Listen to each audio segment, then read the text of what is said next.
Hey, and welcome back to the number one podcast in the world, the Cellarcast, episode 74. I'm going to keep saying it because you can't prove me wrong.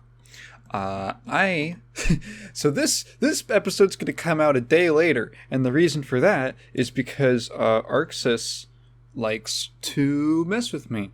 So they put out an announcement a couple days ago where they said, hey, on the 21st, we're going to do a live stream with IGN. We're going to show... They didn't say what they were going to show off, but it quickly became apparent from the way that the Twitter account was posting that it was going to be the new character. And I was like, God, you're going to put it on a Monday when I record on Sundays? You can't do this to me. So I'm recording this on the day that it comes out. Because I knew I was going to want to talk about it. Of course I will. In other Cellar news, I replaced the cord for my microphone. I ordered, I got sick of it, and I said, you know what? I want to make use of that Target gift card, the other Target gift card that I got for going on that retreat. I was like, it's fine, it's coming in handy. Maybe it was a blessing in disguise. So I ordered another USB cord, so thankfully it came in. I was a little nervous that the issue was the microphone itself and not the cord, and I would have to replace the microphone. Fortunately, microphone's doing just fine. It was indeed the cord it's just been in use since 2016, I think I've had this thing. So no more random disconnections and weird audio shenanigans or any of that. I was on a call with a friend the other day, and the disconnect and reconnecting thing was so bad that it screwed up my audio drivers in Windows, and I had to restart my entire computer. It was super weird. It was to the point something happened where I couldn't even play video. I don't know. I wasn't having video glitches, but I would open up a YouTube video, would not play. It would stay on the first frame, no audio, no nothing. I would open up an MP4 file on my computer, nothing. Stay on the first frame, does not budge. I don't know what that was. Maybe it's some kind of Windows fail-safe. If it tried to play a video, it would blue screen or something like that because of some error. So they're just don't do it. Just don't let it happen. Something like that. Yeah. So not having that happen anymore. Also, had the very next day or a few days later, had my phone just die on me. I've had the same phone since 2018, and it finally gave out on me for good. I think either the motherboard or the CPU was just borked, just completely fried. Luckily, I got a new, so I just ran out and got a new one. Had a backup from 5. It died sometime around midnight, something like that, or early in the morning, around that time. And thankfully, it had done a backup to the cloud at 5 p.m., mere hours before it died. So when I got my new phone, which is also an Android device, I was able to restore most of my stuff. Thankfully, it managed to just re-download all my apps. All my stuff got saved. I pretty much didn't lose anything. I keep all my passwords in an external password manager that has backups and such. And all my photos were backed up, thankfully. So that was kind of a relief. Wasn't too big of an issue. And although it was alarming because it happened the night before, or the night of, or the morning of my 2-year anniversary stream. And it was supposed to just be a quick thing, we run out to the Best Buy or whatever, grab the phone I was looking at. It was on sale. It was really cheap. It was $200. And it ended up turning, basically I walked down to my dad's room, because I don't have a car, I can't drive, and I'm like, hey Dad, can you drive me out to Best Buy? this morning or something, like before I'd like to get back before noon, because that's when I scheduled it. I need to buy a new phone. I explained the whole thing to him. He goes, yeah, sure. A few hours later, or like an hour later, he goes, hey, your grandmother has a doctor's appointment. She needs to be at the hospital at 9:30. So we're going to leave at like 9. And then drop her off. Drop you off at Best Buy. He's going to go pick her back up. Then come pick me back up. And we all go home. Sure, great. So we do that. I go get my phone. I'm waiting outside. My dad comes. Grandma's not in the car. What was the deal? And he goes, well, she had 2 appointments. First one, when he poked his head in to go back to the hospital, usually, excuse me, doesn't really take very long. But she had only finished the first one. So he was like, okay, I guess I'll just go pick Tygan up again. Like, all right, we go back to the hospital. And we sit down, and we're waiting for her to come out. And we're legitimately waiting for like an hour. And it's taking a really long time. And we're kind of looking like, what's going on? This is a lot longer than a checkup or whatever her appointment usually takes. And you know what? Because it's getting like it's like I'm hanging around. There's a lady, and I'm like, hey, excuse me, ma'am. What time is it? She goes, oh, it's 11:29. She can't round up. She's got to be precise. It's 11:29. I'm like, okay, all right. Eventually, my grandmother comes out, and you know what? There weren't even any complications. Nothing bad happened. Nothing. It just took forever, for seemingly no reason. As she had like an eye thing. It was like an eye checkup. She got some drops put in her eyes. She had to wear these mafioso sunglasses for like an hour afterwards. But she was perfectly. There was no issues. It just took forever. So we get home. I literally get home at like 11:55. Just barely enough time to like take my shoes off, get a drink, sit down, pull up all the stuff I need for the stream. I didn't even have time to check the audio or nothing, so I went back and I checked, and the audio on that whole stream was messed up. You guys didn't tell me that the audio was messed up. I had 2 different microphone layers basically overlapping on each other because I didn't realize I had that going, because I was like, oh, let me, because my microphone I don't think was turned on for like a minute while I was talking. I was like, oh fuck, let me add that in. And then the way I added it in ended up putting in 2, and I was like, But after all that was done, I had a great time on that stream. Thank you so much for everyone who came out to do that. It's actually really fun. I want to do more of that just casually in the future. A lot of fun to just interact with you fellas and play some Plus R. God, that game is so fun. It is so fun. I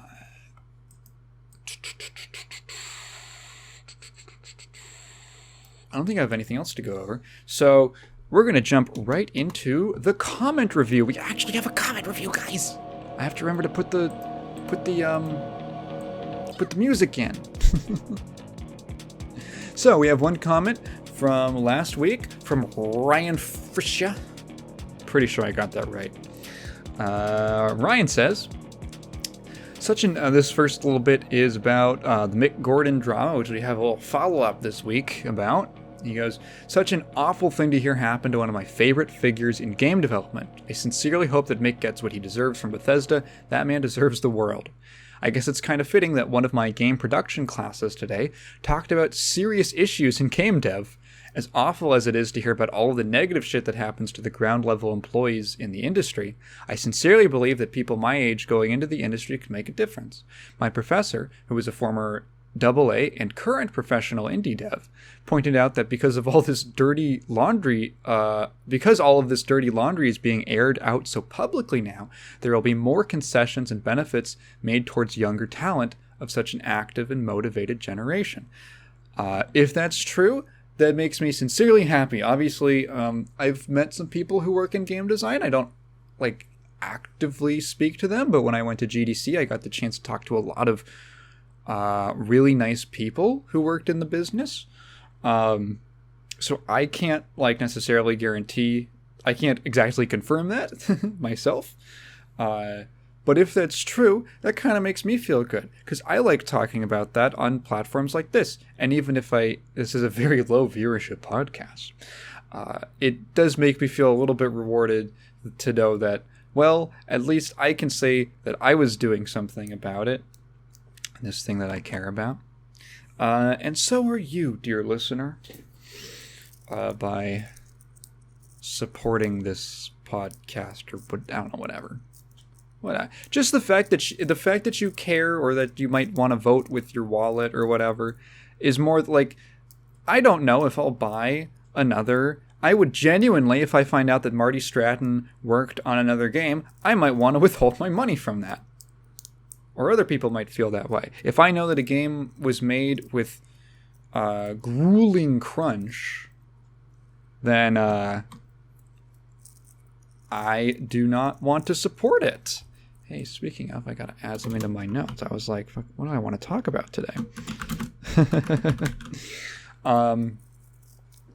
So, like, one of my things is, hey, I don't want to buy MK11 because that game was crunched to shit and it gave some of the developers PTSD from looking at horrific gore all day.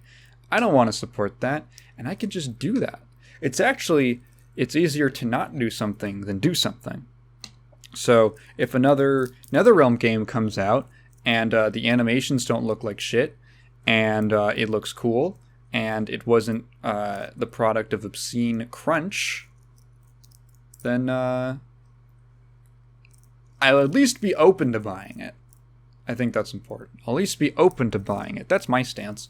I can't guarantee that everything I buy doesn't have crunch, but I can guarantee that when I buy things, at the time that I buy them, I am at least not aware. I try to not make the conscious decision to support stuff like that.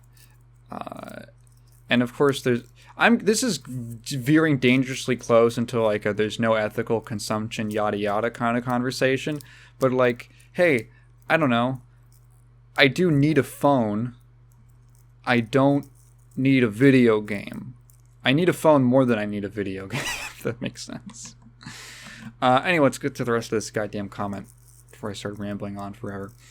Going back to the Street Fighter controls discussion, I actually ran an SF6 setup for my university's fighting game club at an engagement weekend event. Regardless of if they played fighting games before, both students and visiting parents played the game for at least 20 minutes per person before leaving. People were having so much fun and asking a lot of questions in the game. I sincerely think a major reason for why is that I switched on modern controls for these people, and they got to see fun stuff happen without thinking too hard about it. SF6 is legit going to be my vessel to expand the fighting game club. I wholeheartedly believe this game will be like SF2 and 4, where millions of casual gamers will engage with it, drawing in a flood of new players to the FGC. As someone who runs a local weekly, this is what we need. Guilty Gear Strive carried the flag for bringing in gamers outside of the FGC, but SF6 will bring in people outside of gaming. No fucking way anyone is going more than 2-2 at best at any large tournament with modern controls, though. Nakayama-san is on some other kind of shit. I like the way that you put that, because Strive was interesting because it's the game that I've seen more than any other game released in the last, 5 years since I started paying attention to fighting games. When was 2017? What's 6 years ago? Yes, okay. I didn't want to count because I didn't want to confirm. That I've seen that more than any other game that I've seen released in the last 5-6 years, where I just see so many comments just online of people saying, yeah, well, I just offhandedly introducing. They'll leave a comment and they'll introduce it with something like, as a preamble, they'll say, well, I got into fighters last year with Strive. I've seen that more with Strive than any other game. And it's like, oh, it's neat. It's like, oh, okay, there's a lot of people who were not really interested or didn't have, maybe were interested but didn't have an into the genre. And Strive was kind of like a really good bridge for those people to get into the genre and the community and the such. And I think the phrase the SF6 will bring in people outside of gaming is also really interesting, because it does. I think that has a lot of merit, because how do I put this? 6, I think, is better. It's making a lot of steps to cater to people who are like very casual. When I say very casual, I mean like they own a console or something. Excuse me. And they buy like one game every couple months, and they just kind of play that. They aren't really in tune to stuff in the industry. They aren't really in tune to what kinds of games, or, you know, they're shit like me. I am many layers deep, so it's easy to lose perspective. But there's a lot of people who are on a much more surface level of video games who are like, oh, they can look at something like 6 and go, oh, that has maybe the same appeal to them as something like a God of War Ragnarok or something, right? I don't mean any of this in a condescending way. Usually a lot of that kind of stuff comes off condescending. I don't mean that at all. It's just there's people who are at different levels of engagement with a medium, and I think 6 is taking a lot of correct steps, like well-guided steps into appealing to those people, and honestly still appealing to people who are at a much deeper level of it doesn't feel dumbed down. If anything, it seems way more complex, but you don't have to engage with that complexity to enjoy the game, if that makes sense, which I think is a really key aspect to making a game have a wide appeal. It's easy to pick up at a basic level, or understand at a basic level, or just don't. There's so many people who buy a fighting game and they just never even go online. They maybe just play this. They play the single player stuff. They play against the CPU, and then that's kind of it. That's their whole kind of experience with the game. And just having something for those people is like great, awesome. Or maybe they throw it on at a party or something like that, or with a friend or something. Or roommates, something of that kind. Very encouraging. Random question: what is your favorite story from ancient mythology? I recently learned that the Egyptian gods Horus and his uncle Set engaged in a contest to see who could inseminate the other to become king. This culminated when Horus came into Set's lettuce, which was consumed in a salad. Set was deemed effeminate for having another man's cum in him, and thus Horus took the throne. The classic jizz in the cabbage prank. Sorry, jizz in the lettuce prank. I thought that was a Brooklyn original, but I guess it comes from ancient Egypt. That's really funny, and in fact, the first time I read that,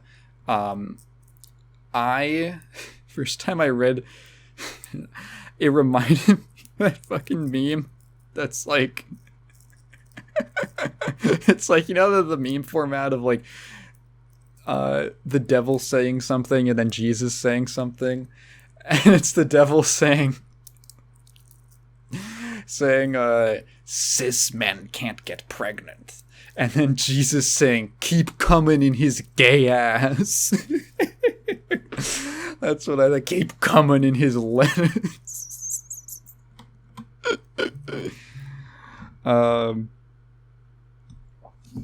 Jeez. That's really funny. How do you get in a contest? Like, I bet I could knock up that pussy first, dude. No, I bet I could knock up yours first, dude. You just want to be gay and not admit it. You just want, no, I only fucked him in the ass for the challenge, dude. No, you don't get it. You don't get it. Effeminate for having another man. Gay! That's so funny. Found guilty of being gay. bum bum, bang the gavel. Oh, that's funny as fuck.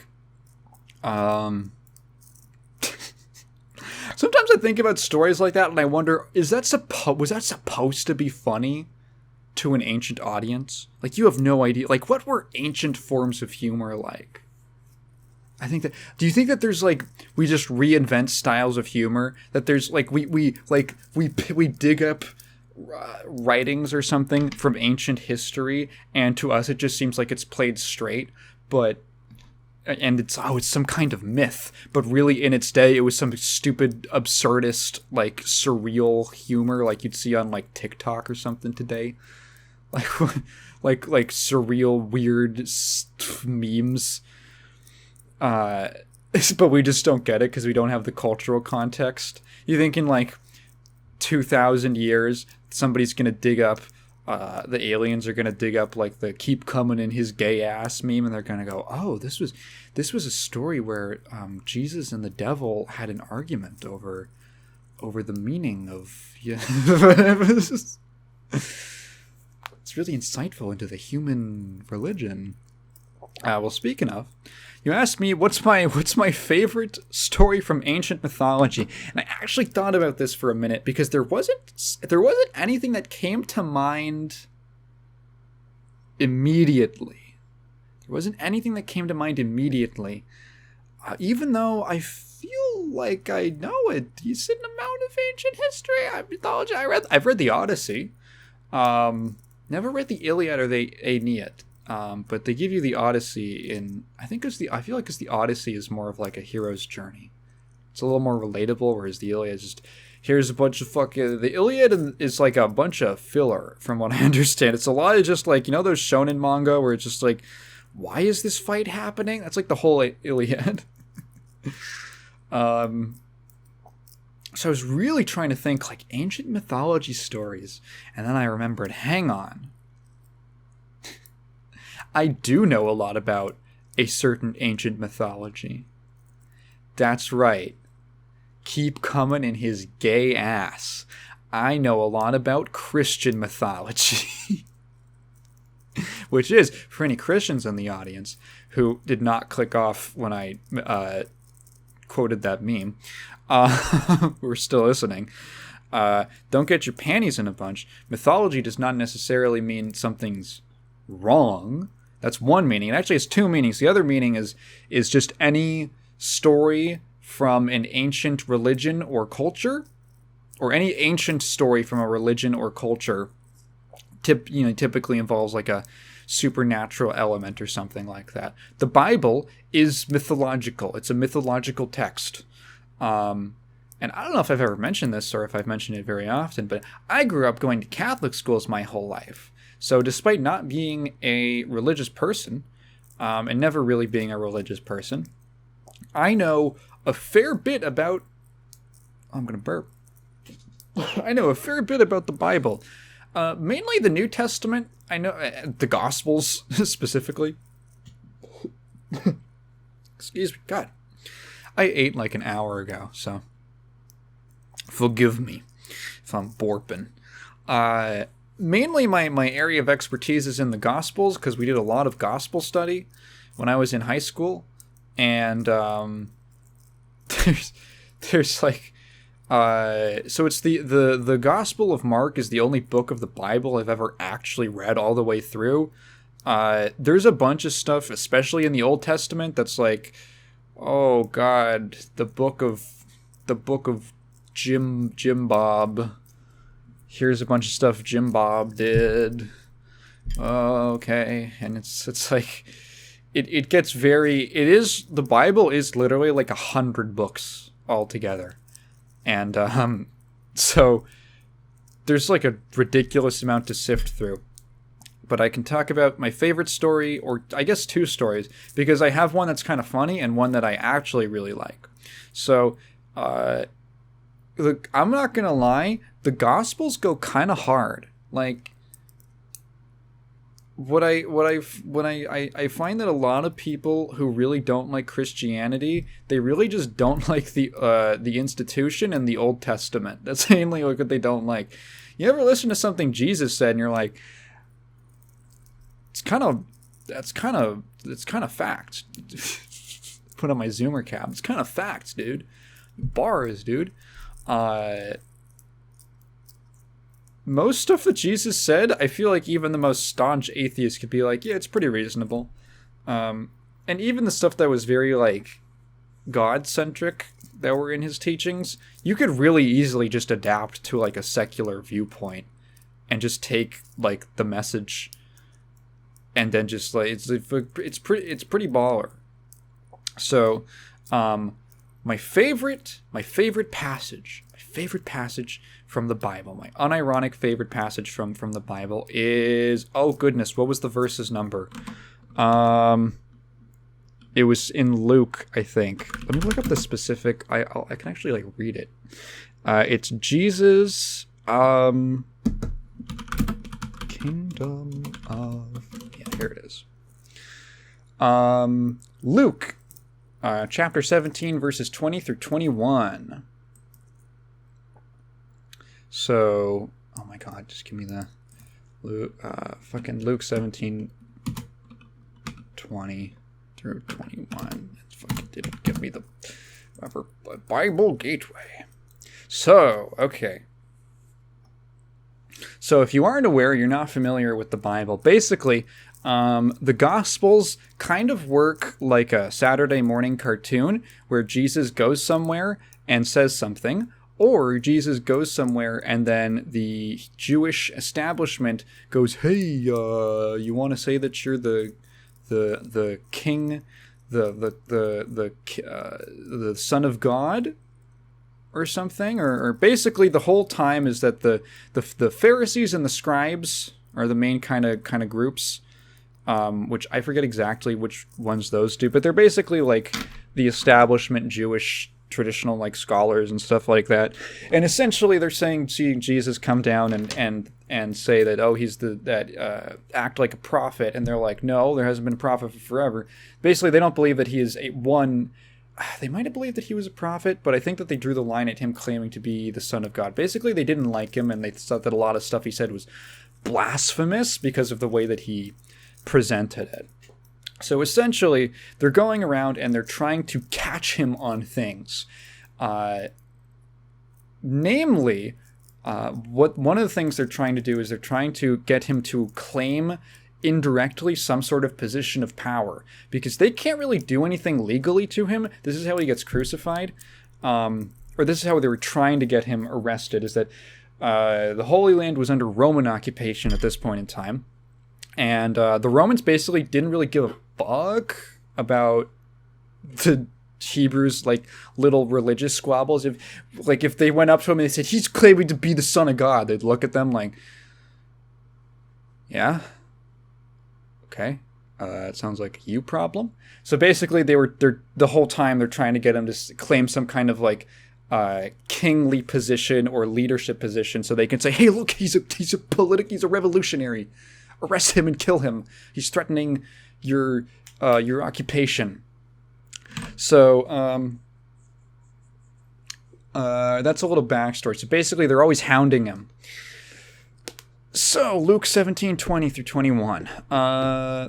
Once, on being asked by the Pharisees when the kingdom of God would come. So this is another thing to keep in mind, is that when Jesus was alive, there was an idea in the Jewish, like, Hebrew culture of what the kingdom of God was and what the Savior was, essentially. And so the kingdom of God, in their mind, was going to be that there was this big whole prophecy about that the kingdom of God will come on earth or something like that. That it's going to be a physical location. It's going to be a literal kingdom, and the Savior is going to be some kind of warlord type liberator who's going to save the Jewish people from their constant persecution. and going to essentially be the king representing God or God himself on earth, basically. In the literal kingdom of God.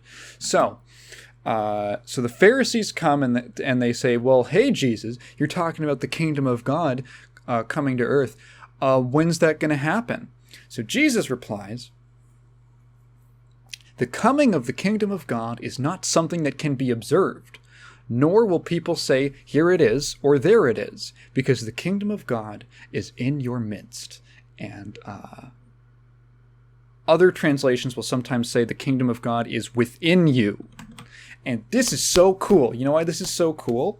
Because this is super symbolic and emblematic of a turning point, and one of the main things that separates the New Testament from the Old Testament, which is that in the Old Testament, and this kind of basically the mold that Jesus is breaking is this perception that salvation and the perfect world and the perfect place is going to come from some sort of physical individual or an institution, and is putting trust and faith in institutions. And essentially what Jesus represents is, on top of all these other ways that he's breaking the mold of being like, he's a lowly carpenter, he was born in a stable, he's just kind of some fucking guy, and he's not this like this crazy powerful warlord who's gonna like liberate them. Jesus is also saying, no, salvation, it's not a physical thing. It's not a place, and it's not an institution or a set of laws that you need to follow to the. It's not that simple and straightforward and dumb. Salvation is inside of you, and it begins with the individual. So one of Jesus's like the overarching messages that at least I read into Jesus's preaching is that all of this stuff happens, or let me rephrase this. Essentially, you being saved is the result of you being a good person. And you being a good person does not necessarily mean that you're just following a set of rules. It means that you're doing the good, you're being good. And all of that kind of like, it's kind of fucking hard to explain. Everything you do is or that the actions that you take lead you to. Here's a great, actually, another story as an example of this. There's another story, and this is not the funny one that I'm thinking of. There's another story where Jesus and the apostles, they've been walking for a while, and they're just kind of nomads, just wandering around from town to town, and excuse me. And they're hungry, so they start cutting down wheat that's just growing out in the wild. They start cutting down wheat and making bread. And there's one problem, is that they're doing this on a Saturday. They're doing it on the Sabbath. So the Pharisees or the scribes or whoever come to them and say, hey, you can't do work on the Sabbath. You're cutting stuff down. You're making food. This is work. You're not supposed to work on the Sabbath. And Jesus just looks at him and he goes, dude, my guys are hungry. Like, it's not a big deal. It's so funny to me to look at like modern like institutional religion that is so beholden to all of these traditions and these like formalities and all of these things and all of these structures. And then you look at the story of Jesus in the Bible being confronted with a direct, God said, or you rest on the Sabbath to honor God. And Jesus goes, we're hungry. We gotta eat, dude. It's really not a big deal. And like, if there's a tradition that is just getting in the way of like something super obvious, like I need to fucking eat, who cares? Who cares? What's more important is like the good actions you do, and that you love your neighbor and all of these things. And that's, to me, kind of like what this passage is about is that the kingdom of God is already inside of you. The potential for it is already, you already have all of the tools you need to be a good person. You just have to understand it and act on it.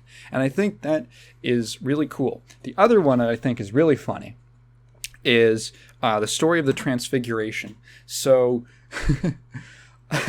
so the different Gospels, there's 4 different Gospels: Matthew, Mark, Luke, and John. And they're all essentially the same story of Jesus' ministry. However, they're written for different audiences. So they cover the same amount of time, the same period of time, but they're sort of written for different kinds of audiences based on like who they were talking to. So stuff is a little different. Matthew and Luke are like, I forget exactly which ones all of them were for. Matthew and Luke are very similar. Mark is a lot shorter, or it's a lot. Matthew and Luke are like expanded versions of Mark, and then John is actually quite different, and it's where a lot of like the stories of the miracles come from. John really liked Jesus. He thought he really thought Jesus was like the bee's knees. So Mark in particular is a little shorter, and I think it was the one we read in high school because it's a little more compact, and it's essentially a more condensed version of Matthew and Luke. And it was written more for people who were already Christian or were following Jesus, or following his teachings after his death, where the church was actually founded, and were kind of struggling with their faith. So one of the really funny things in the Gospel of Mark is that the apostles are fucking stupid. They are really dumb. And the whole point is to basically say, hey, look, if you're struggling with your faith, that's totally cool. The apostles, the people Jesus literally handpicked to follow him and who became like the first priests and the first popes, were fucking stupid and didn't understand his message until after his death. Like, there's no, basically, it's okay. It's okay if you're like contemplating like the meaning of your faith and all this stuff, because the most exemplary people you could think of in the Bible did the exact same thing. That's the idea. So the way that this is communicated is that the apostles just don't get it. And it's like, okay, maybe there's an extent to where like, oh, they just don't know he's doing these things and he's saying these things, and like, who is this guy? And he's kind of mysterious. Then there's these points where Jesus literally says, bro, I'm the Son of God. And they're like, do you think he's the Son of God? And my favorite example of this is the Transfiguration. So the story of the Transfiguration is where Jesus goes to, I want to look up, what are the Transfiguration of Jesus? Who did he take with him? So basically, Jesus goes up to a mountaintop, and he brings 3 of his apostles, Peter, James, and John. So Jesus goes up, and they're going to be camping out there. They're like spend the night or something. He just says, I want to go up there to pray, and I want you guys to come with me. So they go up with him. When they get to the top of the mountain,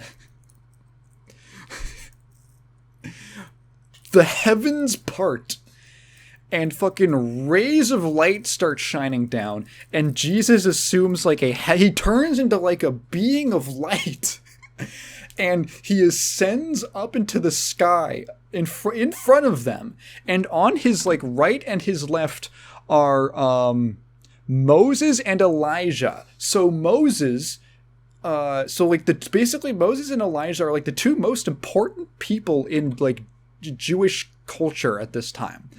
Moses led them out of slavery, and Elijah is like the lawgiver essentially. He's like he's like the most important prophet, and he appears with fucking the 2 most important guys in the religion after God next to him, and on top of that, like a fucking dove comes down, or like a ray of light, and God himself speaks from the heavens, and he says, like word for word, "This is my son. Listen to him." And fucking Peter, John, and James look at each other and they go like, this is pretty weird, dude. Like, what's going? Do you think he's the son of God, dude? Like, I don't know. Dude. Yo, Jesus, like, you want to come down and, like, dude, we're setting up camp. You want to make, we're frying some beans up. And you're like, guys, please, guys, just fucking get it. They're so stupid. Like, before they go into Jerusalem, where Jesus knows that, like, this is his last, he knows that in, like, the next few days he's gonna die. He knows that this is gonna happen. They're walking in for Passover. That's what it is, Passover. They're walking into Jerusalem for Passover. And before they get into the city, he turns around and he goes, "All right, guys. Before I go, I'm not going to tell you, but I think something's going to happen. I just have a feeling. I'm going to lay out exactly, like this whole time he's kind of been like, he's telling these metaphors, he's telling these parables, and he's being a little vague. You know, he's letting them read into it and try and, like, come to their own understanding of what he's talking about, and they're just not getting it. And he goes, "Okay, guys, I'm going to lay out exactly what I mean. Like, I'm not gonna, we're gonna cut the crap here. Fucking A, B, C, D, E, F, G," and he just lays it all out in front of them. They're like, "Okay, you guys get it? Okay, that's my message. That's what I've been trying to tell you guys this whole time. Let's go." That is my favorite. I could talk about the Bible for honestly a long time. I really enjoy the Gospels. I really do. I think they're really fascinating. And I'm saying that from, like, a secular perspective. I guess, sort of, I'm going to talk about that, I guess I should mention the upcoming game, I Am Jesus Christ Prologue. There's a new Jesus game! So this is... I have to look up the details of this. I literally have just seen... I've just seen the trailer. It's from a developer called Simula M or Simulam. It looks like they're basically just making a first-person Jesus game about his ministry in Unreal Engine? What are their other games? As seen on Fox News. Great. Simula Maker. I guess that's their premium game development studio. Their other games include Moon Farming, which is still in development, Horse Shelter, and Jungle House, which sounds like a musical genre. So I Am Jesus Christ it's literally, I don't know how else to say this. It's a first-person Unreal Engine game where you are Jesus playing through the Bible, the Gospels, and there's, like, puzzles, and you get like a quest marker that says turn water into wine. Okay. Here's the thing. In adaptations of, like, religious things like this, I always get a little annoyed, or I get a little frustrated, because I feel like there's a lot of missed opportunity. Because this looks like a very, very one-to-one...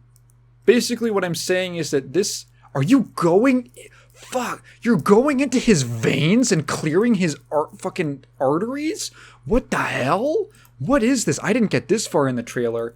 You have to heal the royal official's son, and you're going into his blood vessels and there's like red blood cells and you're like clearing the infection. What the fuck? I have to play this game. I've had the thought for a while that like I feel like most of the stuff, I feel like the issue with a lot, oh thank God it's on Steam. I feel like most things that are like trying to adapt the Bible are doing it specifically for like an audience that's already just into the Bible, right? And for the most part, I think that's why like they're just basically they're literally singing to the choir. And that kind of frustrates me because there's some really interesting stories in the Bible, and I think that when you adapt it in a way that's like not necessarily like you don't have to know the story. It's not just like, oh, I get to see, you know, like adaptations that are for the fans versus like for everyone kind of thing. Like, you ever play a game and you're like, this game is for the fans, that's based off of like a property. This game is for the fans. It's maybe not for me if you're not a fan of it.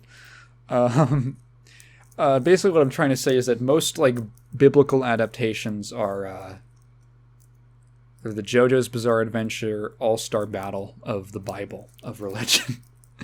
So, which is funny because Jesus is a character in JoJo's.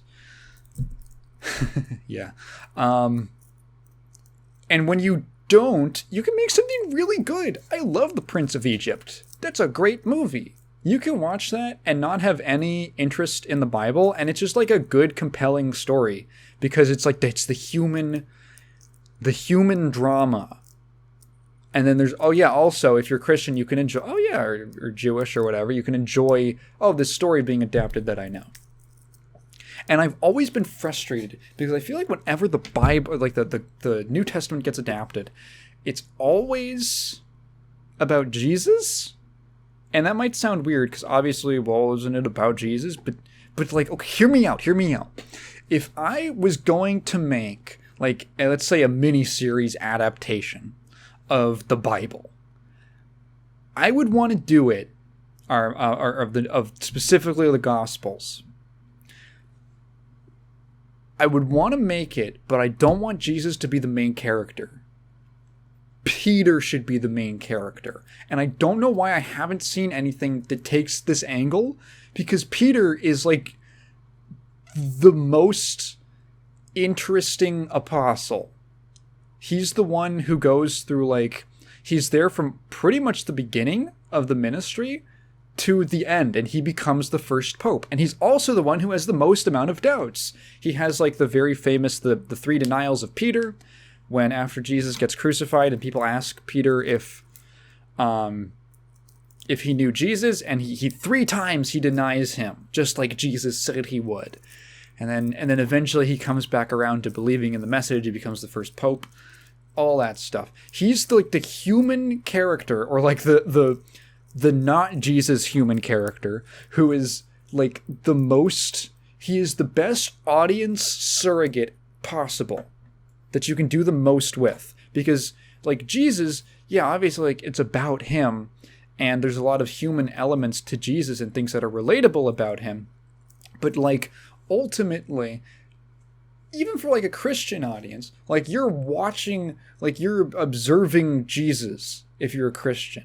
You aren't like seeing, I feel like just seeing through Jesus' eyes is weird.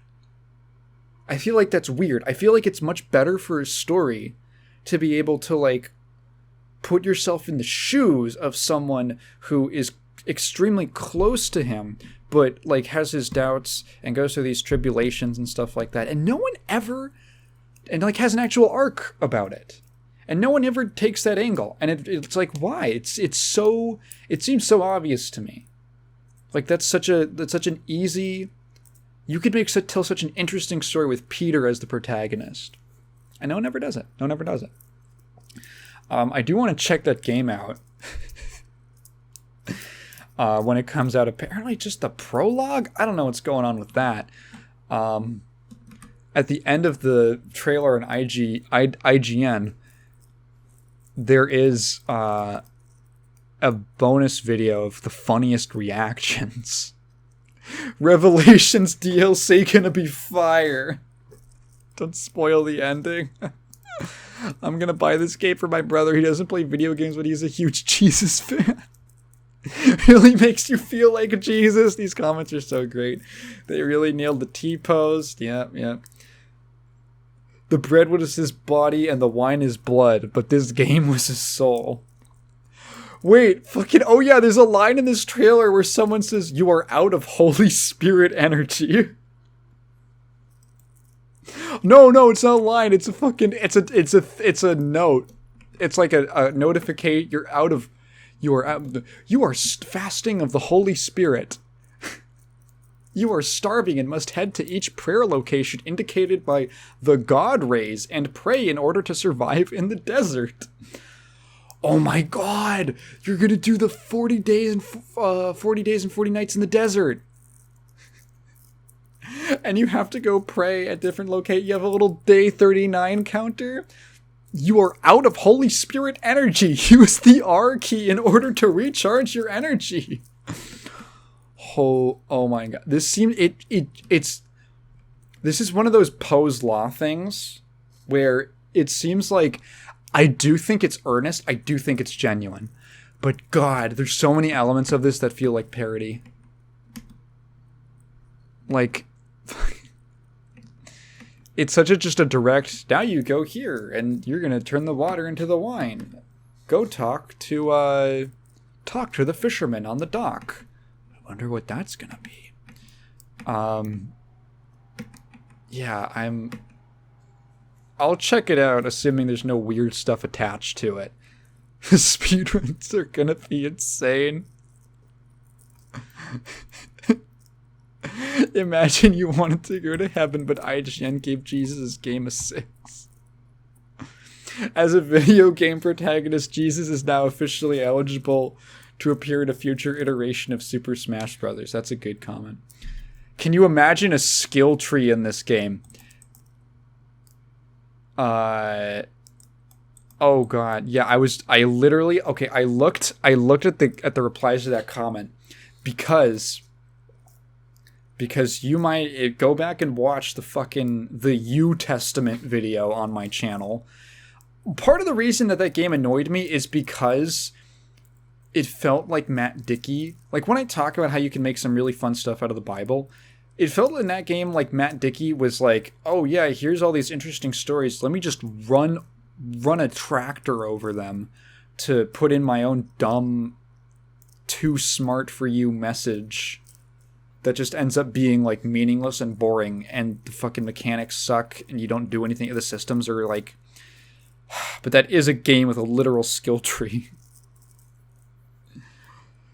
God, yeah. All right. Hey, speaking of sin, Guilty Gear news. The reason this whole podcast got delayed. Let's look at the. I don't actually have the trailer up with me right now. Sin trailer. So, where is it? There it is. Announcement trailer. Why was it so low on the search results? Okay, so. Thankfully for this announcement, Arxis did not beat around the bush with us. One of the most frustrating things being into Japanese games is when they say, we're going to have a live stream. And you're like, oh boy, they're going to announce something. And then they spend an hour just messing around, just farting around, playing quiz games and stuff like that. And there's no trailers and nothing. And then you just wasted all your time. And it was in Japan time zone. So you were up until like 4 a.m. and there was nothing. Nothing at all. And that happens so often with Japanese devs. Thankfully, they did this with IGN, and IGN just, all it was just, hey guys, I'm IGN guy. I'm at the desk with these two guys from Arxis. Roll the trailer. Thank God. Now, I did get really excited. I got really hyped. Like 10 seconds before it started. And then I had to like calm myself and I had to say, no, Taigen. It's gonna be Sin. Or Asuka. That's how I temper my expectations. I try to control my expectations in everything so that I'm not disappointed. I say, okay, realistically, it's going to be Sin or maybe Asuka or one of them. And then the voice came in and I go, oh yeah, okay, it's Sin. And I wasn't really disappointed. I did not play Sin in Exerd. I know he was very popular. He's very well liked. So I'm glad that those people got him back.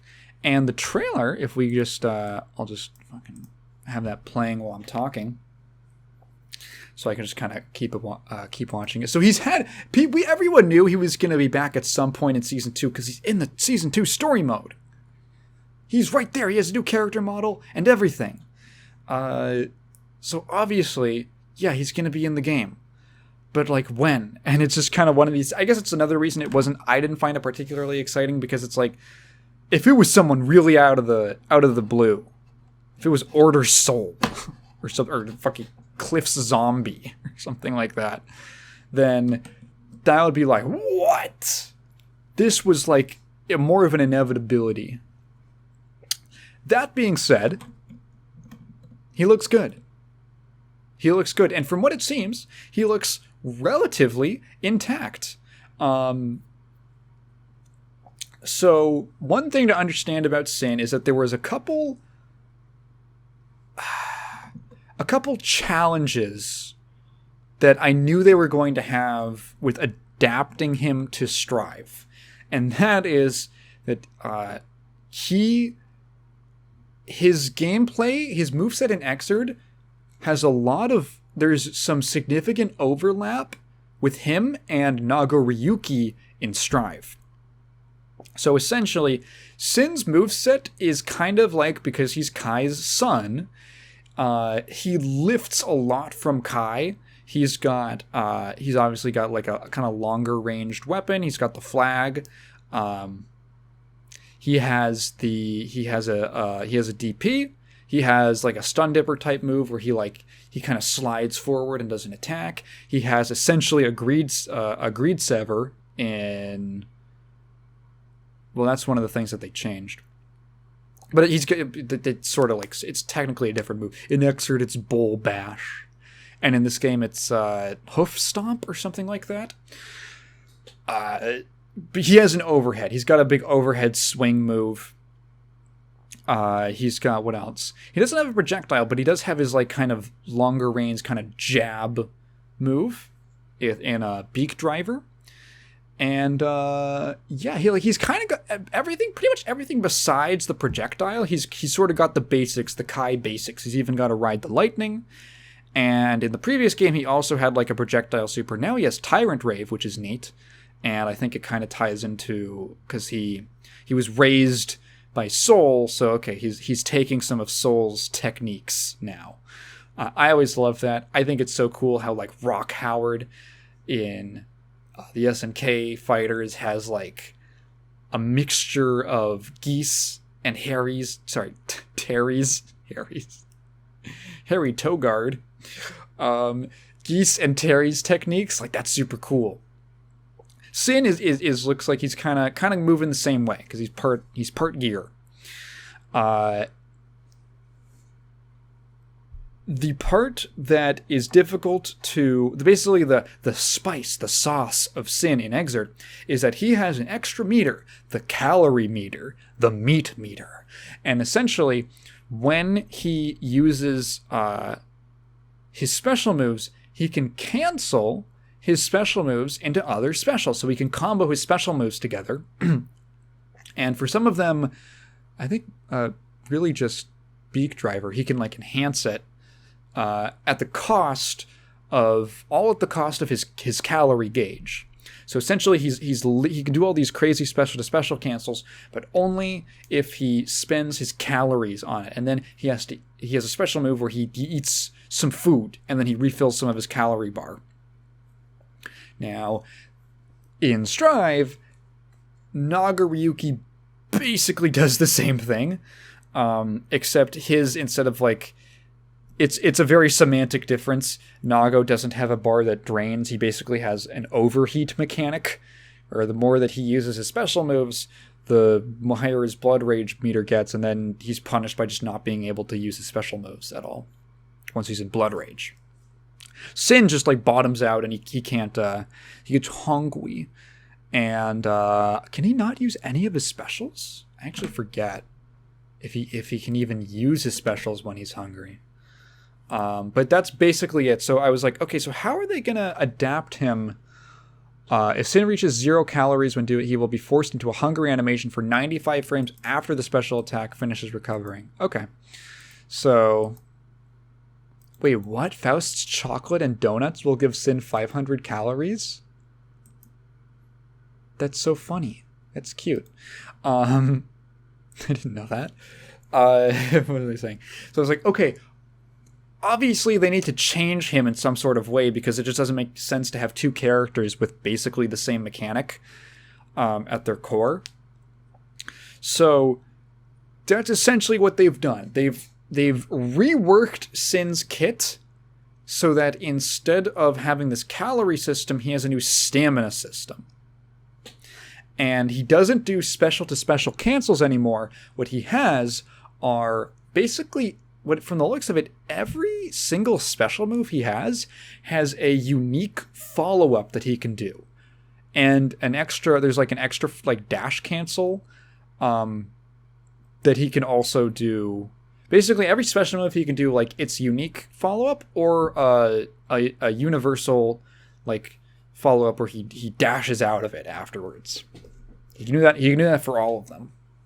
And that is at the cost of essentially he has this stamina meter with 3 bars, and he can spend a bar to do one of the follow-ups, and he can do one of the follow-ups into the other follow-ups. So from the looks of it, it was like, I think, they didn't exactly explain the intricacies, but basically, you can at least do like the additional hit, like the additional attack, and then the dash, at the cost of a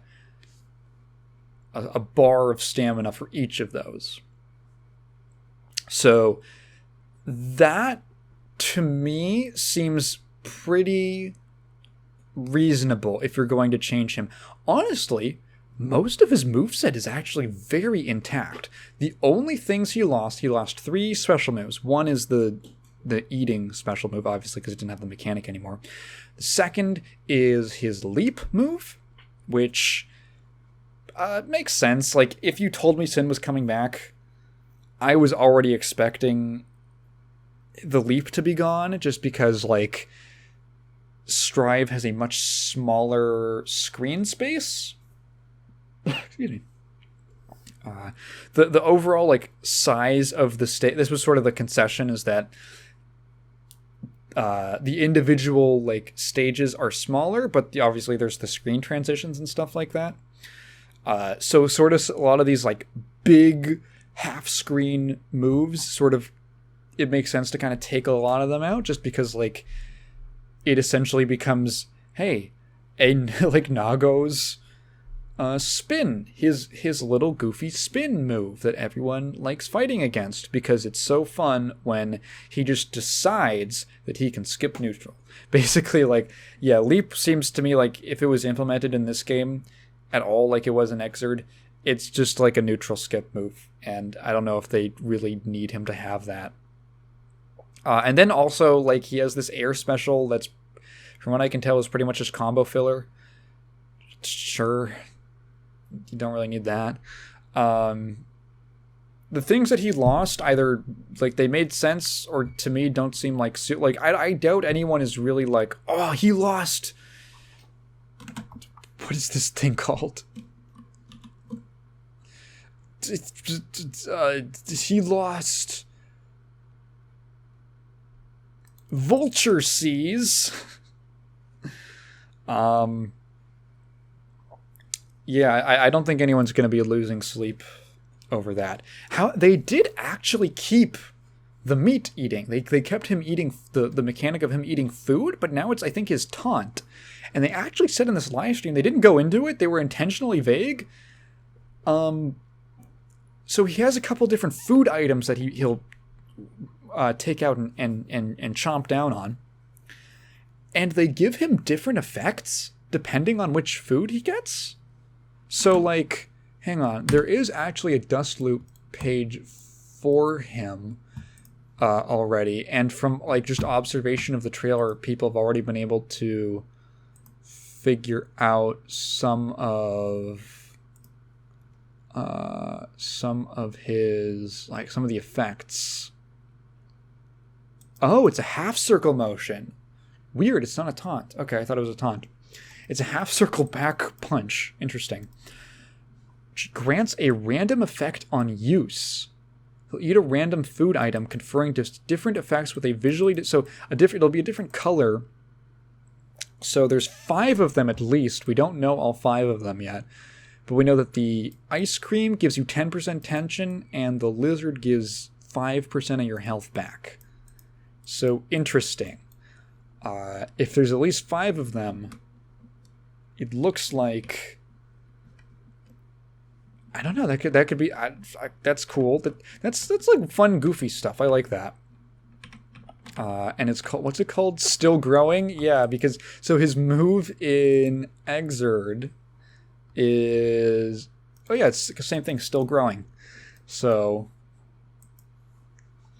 that's fun. I like that. That seems like something fun you can do on Oki, is like, let me get a little buff or something like that. Honestly, he looks really cool. He looks very straightforward, which I'm cool with. It's been it's funny because the stream chat. I don't know why I was looking at the stream chat. First mistake, because they just hate everything. They just people are just never happy. Talking to he looks it's another Rushdown character. There's like, if you actually look at the DLC characters, has there been a single true Rushdown character yet? Not really. Gold Lewis, no. Jacko, no. Happy Chaos, no. You can sort of play him Rushdown, but not a dedicated Rushdown character. Biken, no. She's more of like a mid-range, kind of neutral character. Testament, no. Bridget, not really. No. Sin is like the first, like, it's fine to have a mix of straightforward characters that just kind of want to run at you and do stuff. Another fun thing that I noticed is there's been a design mandate in Strive. Take out the grounded DPs. Take them out. When I say grounded, I mean DPs that don't leave the ground. Because it happened to Bridget, and now Sin is the second character to have it happen to him. So, both are characters who had DPs that would not lift them up into the air. They just did them on the ground. And I don't know exactly how good Sin's, what's it called? Hawkbaker? That's a funny name. How good that is. Seems all right, at least. But Bridget's Starship, her DP, by +R, was unironically the best reversal in the game. Which is funny, because she's also usually considered one of the worst characters in the game. I mean, in a game with no truly bad characters. She's considered like a lower tier character. When, so basically, Bridget's DP, Starship, it's the one where she twirls her yo-yos around her. The reason it's so good is because, well, so number one, it's invincible on, like, frame 1, I'm pretty sure. So that's already good, but hey, that's like every DP in the game. 2, it doesn't leave the ground, and that's huge, because it means that she can't be punished while she's falling. Usually a DP you'll be in counter hit state on the way down. She doesn't have that. 3, on top, basically the move is just impossible to punish. Because not only is it not airborne, 3, it does a weird, unconventional amount of block stun. So, like, the amount of block stun a move does in Guilty Gear is determined by its attack level.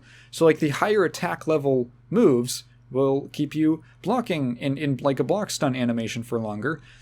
For some reason, Bridget's DP in Plus R does not do that. It's, like, a weird amount of block stun. And she can FRC the end of it to make it safe. Entirely safe. So not only is it, like, weird to punish, because it's like a weird timing of when you can actually act. If she has 25 meters, she can just get out of it completely free. And this is also the same game where she is one of only 2 characters who can delay their wake up. Yeah, Bridget, this is something they took out for Strive, which, thank you. Bridget can, as she's waking up, she can, like, hold 2 buttons, and she'll place a yo-yo before she stands up. And it delays her wake up.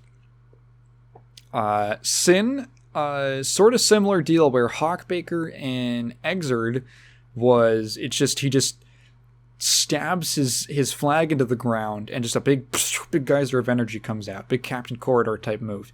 And in Strive that has also been changed. So Bridget had hers changed to basically just be kind of a regular old DP.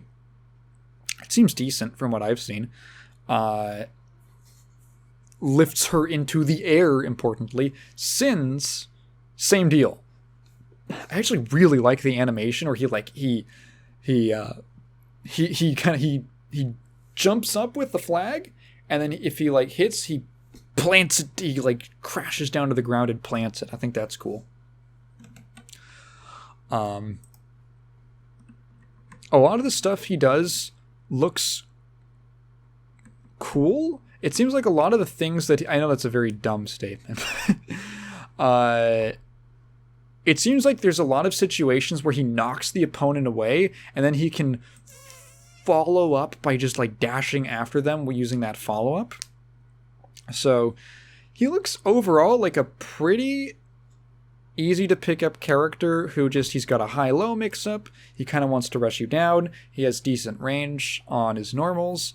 And then his combos have sort of a bit of a free-flowing sort of element where you can kind of follow up on them by, like, dashing up after you hit them, or like, I'm sure there's some crazy combo stuff you can do, and especially, of course, with if you want to Roman cancel some stuff. He still has that standing low. And it looks like he has a bit of I noticed this in, like, the stream when they played few couple matches. He has, like, a dive kick type move. That looked like his JD or something like that. Even his overdrives, even his supers have follow-ups on them. He still has Ride the Lightning, or RTL, and he can still direct it, which I think is nice. I guess it has less use now, maybe, because it has because of wall break. I feel like RTL was usually used in, like, the corner because you could, like, kind of angle it upwards, send them a little higher, and then you just get longer air combos that way. Or you can drop down and then they'll fall and you can keep comboing them, something like that.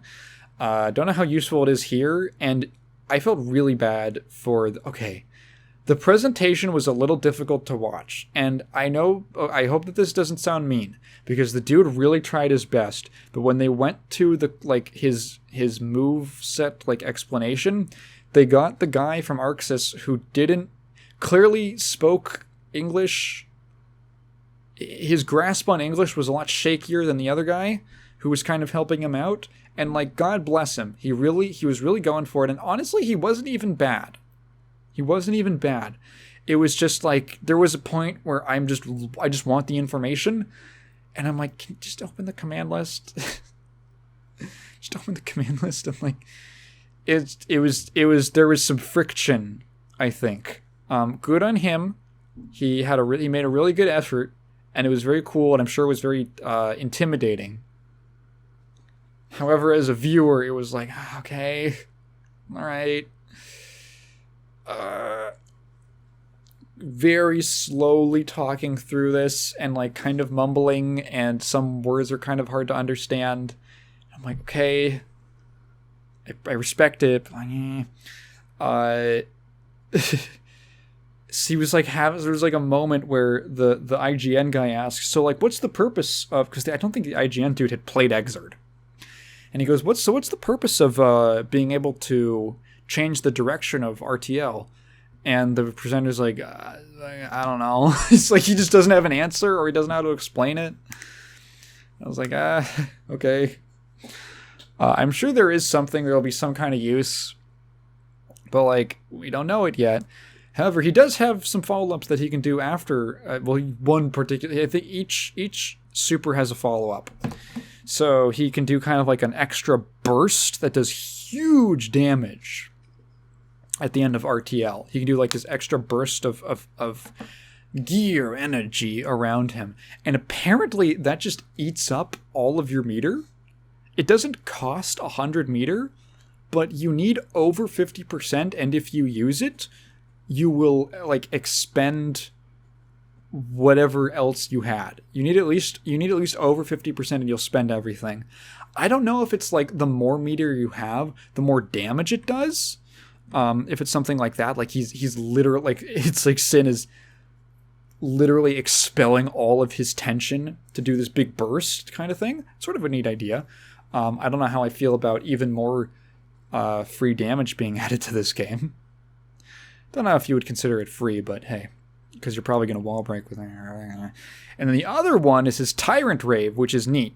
So there is this little detail that like kind of got glossed over because I don't think the IGN dude really like knew this little thing. So, okay.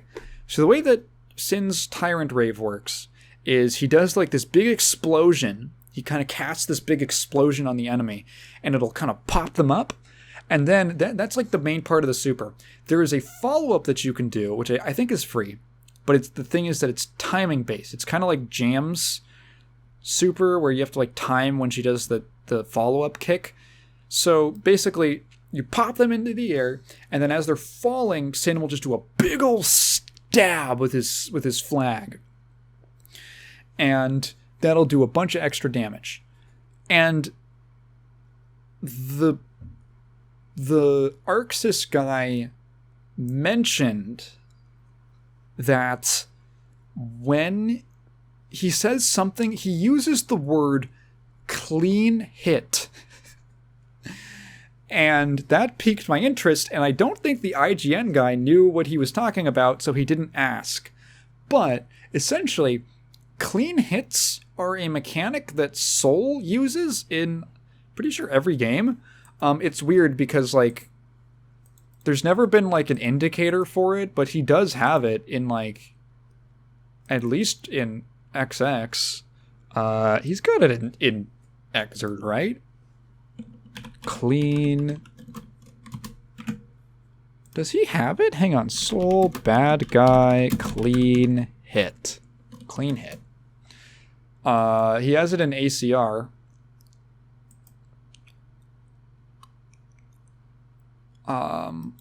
I think he has it in Strive as well.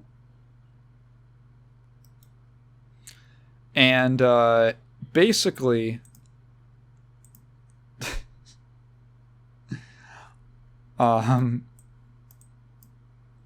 so basically, clean hit, if you've ever heard of a sweet spot in Smash or something like that, it's basically that, but not sort of... I don't know how it works in any other game. No one ever talks about how it works. I only know how it works in Plus R, so I'll talk about it there. So basically, a lot of Soul special moves have what are called a clean hit property to them, which is that if they hit the opponent at a certain spot, not for the move, but on the opponent, like every opponent has like a clean hit zone that they can be hit on, like an extra hitbox, or sorry, hurtbox, it will deal a clean hit version of the move. And that basically gives a much stronger version, usually like more damage, higher untech time, so you get more combo potential off of it. It's stuff like that. No one ever talks about it. I don't know why. There's only an indicator for it in like Plus R. From what I can tell, in Strive, it also exists. And so when I hear, obviously, because does GG Strive have a clean hit mechanic? Soul has it on Volcanic Viper. Okay, yeah, so he does have it on at least Volcanic Viper. When I hear the presenter say DP, and I know that this is Sin, and he's literally using an adaptation of one of Soul's moves. Yep, Strife has clean hits. An adaptation of one of Soul's moves, and I hear him say clean hit. I'm like, oh, does Sin have clean hit properties on at least this super? Does it work like Soul does? Like, if you hit the opponent at a specific, area, they'll take, extra high damage or something like that? Was not expanded upon. Does it apply on his special moves or something like that? I have no idea. No clue. I really wish the host had asked him about that, but I don't think he knew about that mechanic. So, let's see, he's out on the 24th, so that's in, 3 days. So I imagine that there'll be some extra details and, the starter guide's going to be out, maybe even tomorrow.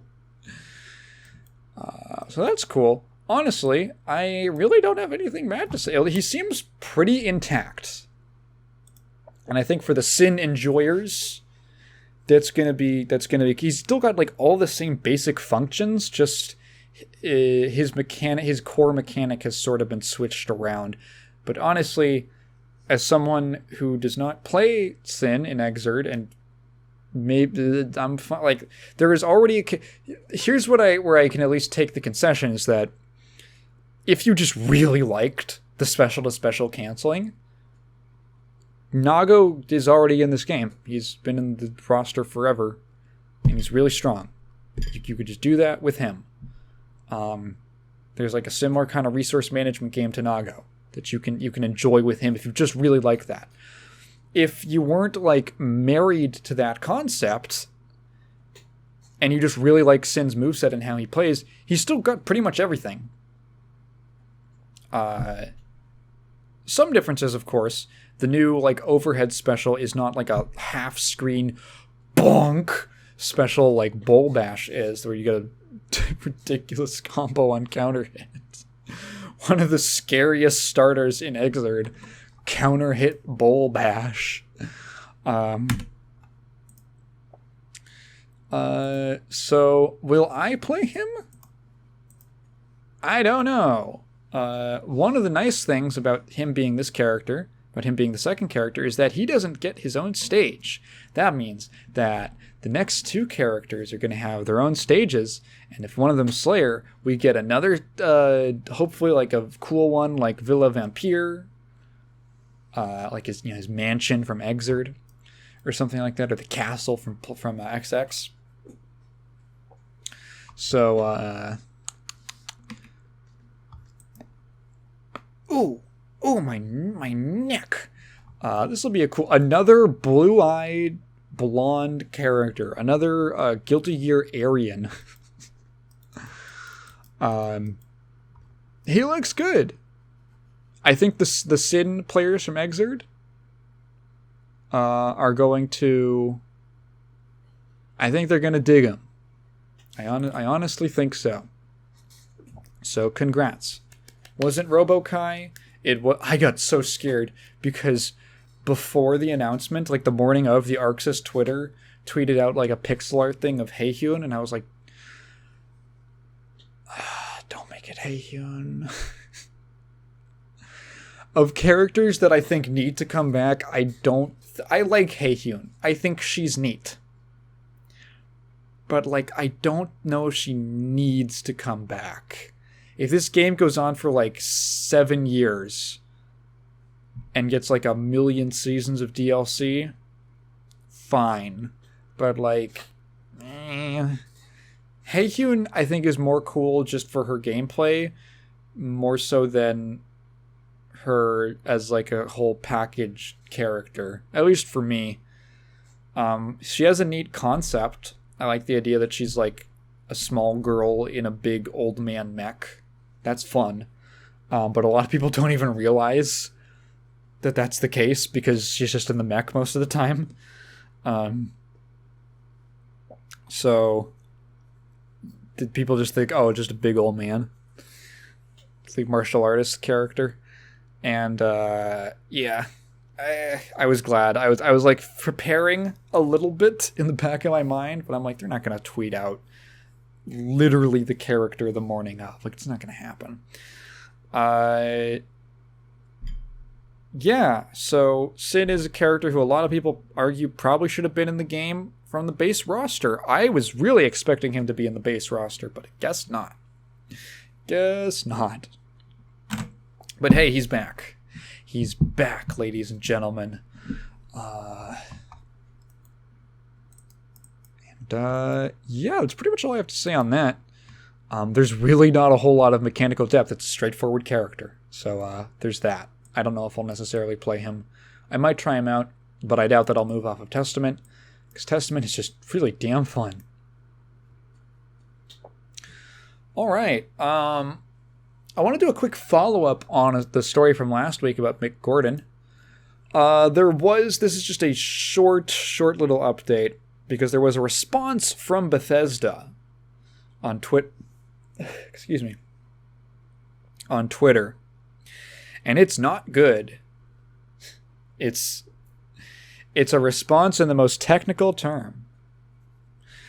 They say, the recent post by Mick Gordon both mischaracterized and misrepresented the team at id Software, the development of Doom Eternal, Marty Stratton, and Chad Mossholder with a one-sided and unjust account of an irreparable professional relationship. Wow, a big knot of my hair just came out. We are aware of all the details and history in this matter, and unequivocally support Marty, Chad, and the team at id Software. We reject the distortion of the truth and selective presentation of incomplete, quote-unquote, facts. We stand ready with full and complete documented evidence to disclose in an appropriate venue as needed. Statements posted online have incited harassment and violence of Marty, Chad, and id Software. Any threats of harassment. We remain incredibly proud of it. Yada yada. Yeah, this is not a super strong response. They're basically saying, we've got proof. So, yeah. I highly doubt that if this case went to court, they would win. Because they literally broke the terms of the contract. And there is like overwhelming evidence to support this. There's a ridiculous amount of emails. There's a ton of like metadata of song files.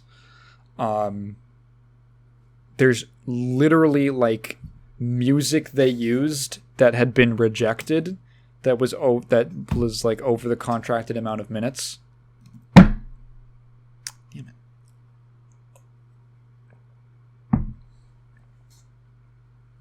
My glass got stuck to the coaster. This is one of those like, hey, you better not sue us because we're a big company. Don't do it. You're definitely not gonna win. You're definitely not gonna win. Don't even try. It's one of those kinds of, it's puffing your chest out kind of response. Everyone's dunking on them. Rooflemonger posted a Simpsons gif in response. No, it's them digging a hole. And it's, no, dig up, stupid. This is, yeah. So, and Mick just responded with just the exact same tweet. I think he just quote retweeted his exact same, the one he made. He's doubling down. He's not backing down. This is a story that that will develop. It will happen. The more stuff will happen, I should say. Also, calling it a one-sided account is very funny because, like, he's just presenting his side of the story like Marty did. Except he has evidence and they have none. So, yeah, that's pretty much it for that. I just wanted to quickly follow up with it. I want to touch on the very last topic of the episode. And that is the Game Awards. The Game Awards. So the nominations for the Game Awards came out. And there were some befuddling choices. Now, I know the Game Awards are dumb. They're dumb. It's just an award. It's an industry awards show. It doesn't mean anything. But, like, hey, you know, it's a topic. And there's a lot of... I'm interested in it just because there are things that I care about that could be announced there. So I'm definitely going to do another live stream of it this year. And I very much look forward to that because it was really fun the last time. Hopefully I won't get copyright claimed and have the video or like the VOD unavailable because of the frickin' shitty fourth Matrix movie decided to play a minute from there, and it was dumb. So here's the thing. I don't care about the majority of this show. I know that the showrunners don't care about the majority of the show or the nominees because they skip over like half of them to make room for more announcements. So I actually went through and looked at every game that was nominated. And I think I've played maybe 3 of them. Let's see. I'm just clicking through them right now. I'm waiting for one that I've played. Performance. Games for impact. None of these. Best ongoing. 14. I played Final Fantasy 14.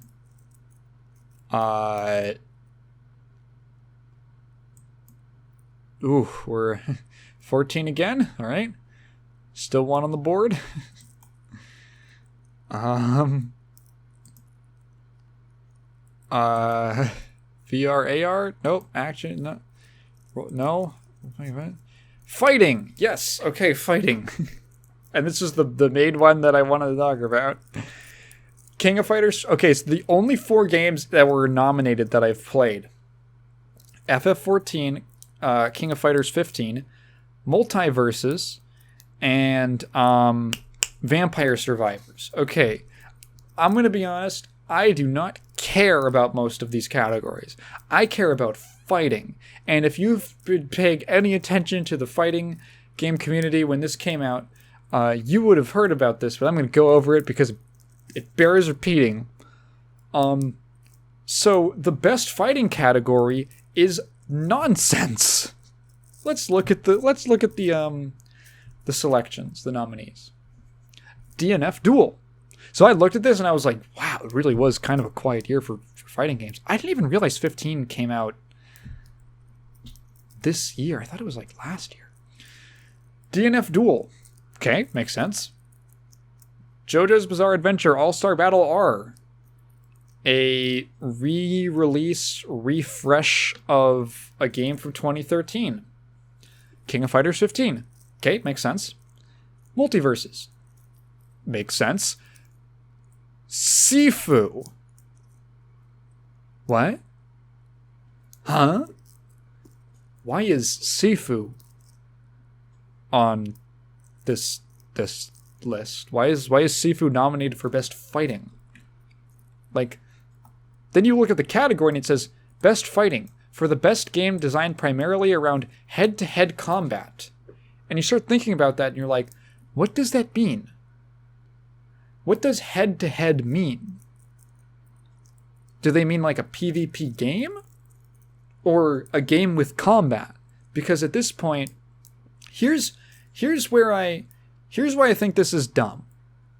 And people, I've even seen people make arguments about like, oh well, Sifu, you know, it's got kind of fighting game-ish mechanics, and like here's the problem. So from what I understand, Sifu was a pretty well-received game, and apparently it's a really good brawler beat 'em up with some a really good combat system. but it's not a fighting game. Why is it in this category? It's in like best action.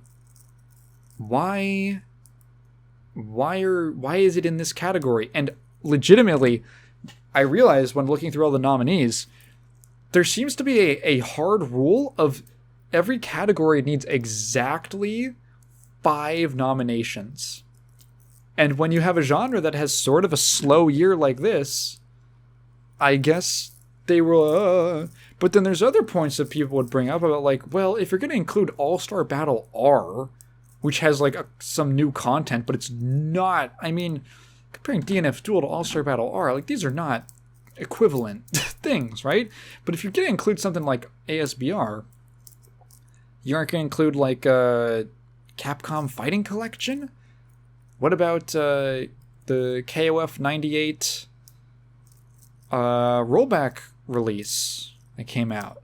What about anything? What about any other like refresh kind of release? Nothing? No, you're gonna pick Sifu. Why? Why is that? And here's my problem. Is that it's really easy in this... So there's been this whole conversation about like, well, most people agree that Sifu was a dumb choice to have on this list. With no shade to Sifu, it's just it doesn't belong here. And it kind of kicked off this conversation about, well, what is a fighting game? And in this kind of conversation, it's really easy to lose the forest for the trees, if that makes sense. Because here's the way that I look at it, is that once you start calling something like Sifu should not be considered a fighting game, because if you're going to categorize it as a fighting game, the term fighting game starts to lose usefulness.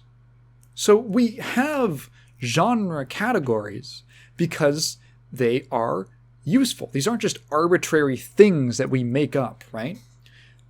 We group pieces of media together because it's useful to categorize them into things that have similar qualities. And video game genres are already a mess as is because there's so many different factors that can be different. We split up genres by whether or not the camera is first or third person sometimes. Not even always, just sometimes. Because some people like one or the other, and sometimes it makes a difference. But we use them because it's useful that you can say this is a fighting game. And when I tell you, and of course the term fighting game, I think I went over this even last episode, that term is like, okay, you tell that to a layman and they don't quite have an idea of what it is. Once you like know what a fighting game is, and you say, okay, you have so many ideas of it in your head. You got Street Fighter, King Fighters, Mortal Kombat, Tekken and Soul Calibur. Smash Brothers, yeah. All of these things, you have a clear idea in your head of what they are. And because they're different, like obviously Smash is a different kind of fighting game, but they're close enough, right? They're close enough that you can see the overlap and the appeal from one audience to the other. So like, that's why we create subgenre labels. So we just had fighting game. Then we have traditional 2D fighter. And that's where you throw in your KOF and your Street Fighter and those. And Mortal Kombat, I guess, is kind of in there too. Then you got like the 3D fighters. You get Tekken and Soul Calibur, Virtua Fighter, Dead or Alive. Then you have kind of like 2D anime fighters, which are things like Guilty Gear and BlazBlue and Melty Blood.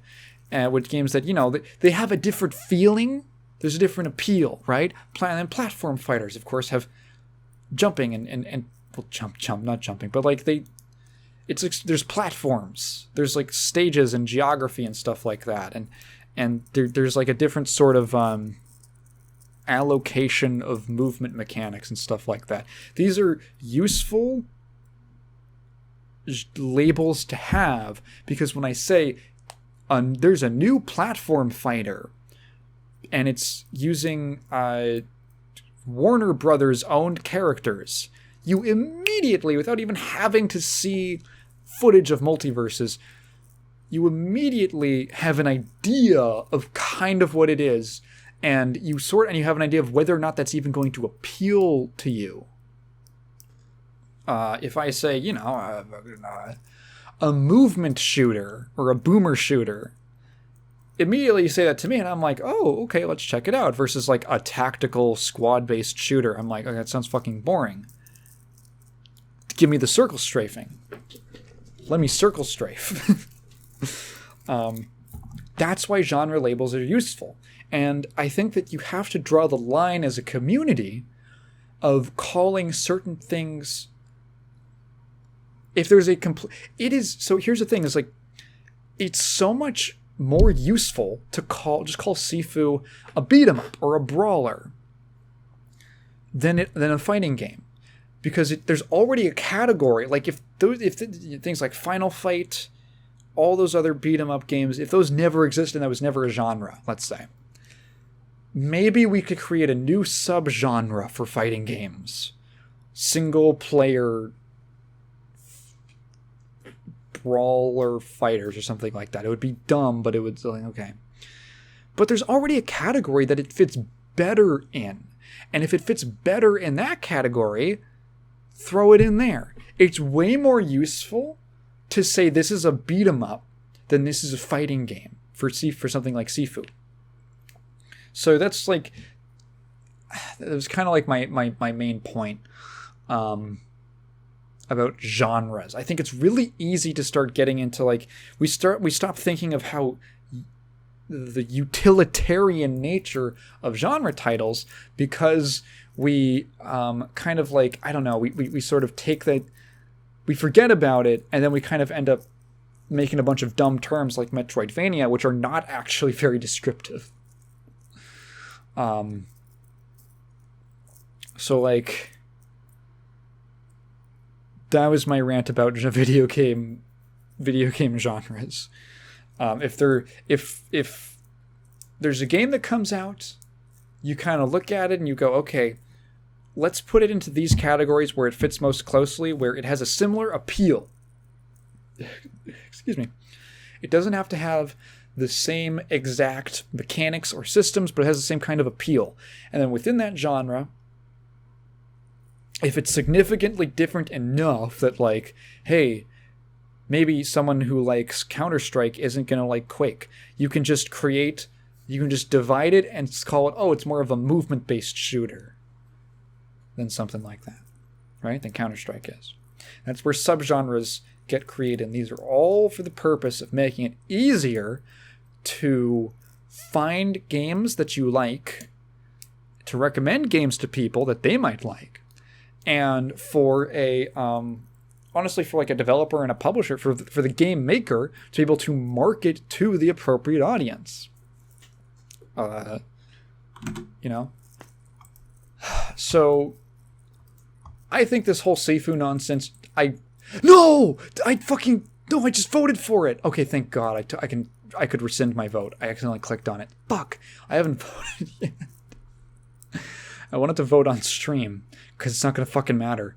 And I don't care. But, right,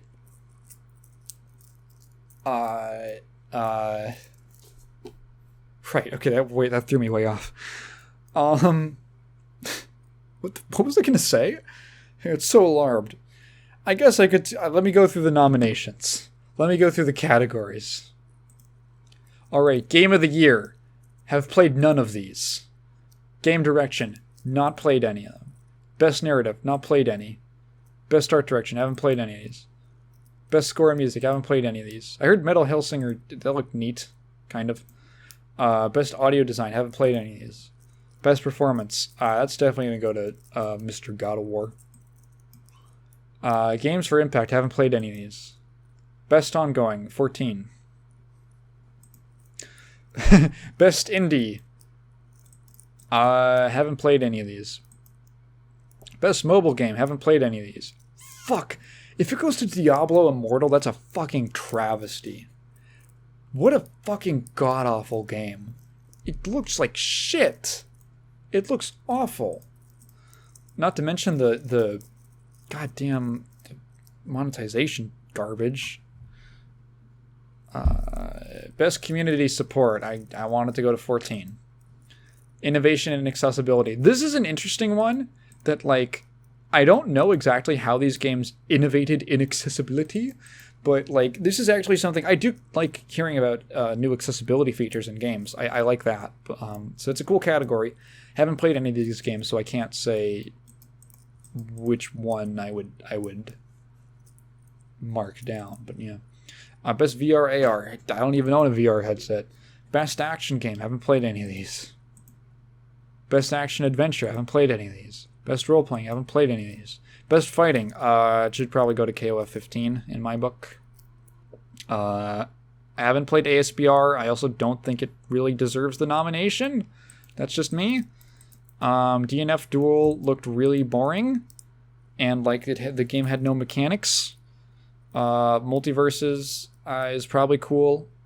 I honestly, so Sifu I don't think should win, and I don't even think is gonna get the win. I genuinely think if you told me the game I think should win, it would be KOF 15. But the game I actually think is gonna win is Multiverses, just based off of mainstream appeal. Would I even be upset? No, because it doesn't matter. But it should. Best family. Haven't played any of these. Best sim/strategy. Haven't played any of these. I heard Victoria 3 sucks ass.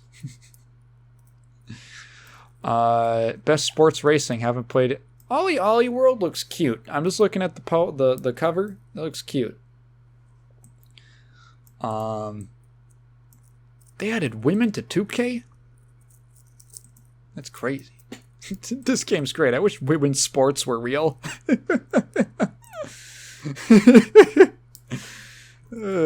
Best multiplayer. I've only played Multiverses. I can't speak on any of the other ones. Content Creator of the Year. I legitimately thought, when I saw Carl Jacobs, I thought that was Carl Jobst. And I would have been like, fuck yeah, he should get it. Yeah, give it to Carl Jobst. He makes great content. I love his videos. Then I realized it was some guy I've never heard of, Carl Jacobs. I know who Ludwig is. I generally like what I've seen of him. Nibel, I think, should get it. Nibel's the guy with the Mob Psycho profile picture who's been like the source of like insider leaks on games for like years now. Anytime I see his friendly face, I know I'm going to see something juicy. And he recently retired from doing it, which I think is a shame, because I was always so excited to see stuff from him. Nobru, I don't know who the hell that is. Cutie Cinderella, I think I've heard of her. Whatever, I'd give it to Nibel. Who do I think will win? I honestly no clue. I think this Carl guy is popular.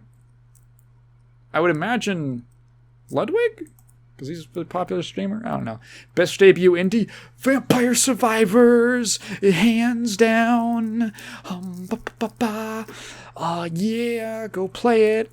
It got a price increase from $3 to $5. Doesn't even matter. It's still super fucking cheap. Go play it. It's such a good game. It's $5 and you can get literally over 100 hours of playtime. You can play it as in the background. You can play it actively. It's amazing. It's got a ton of content. The creator, the developer is like really player friendly and adds a bunch of like quality of life settings and stuff like that. He's really cool. It feels great. It's really simple. You can pick it up really quickly and it's fun to find stuff.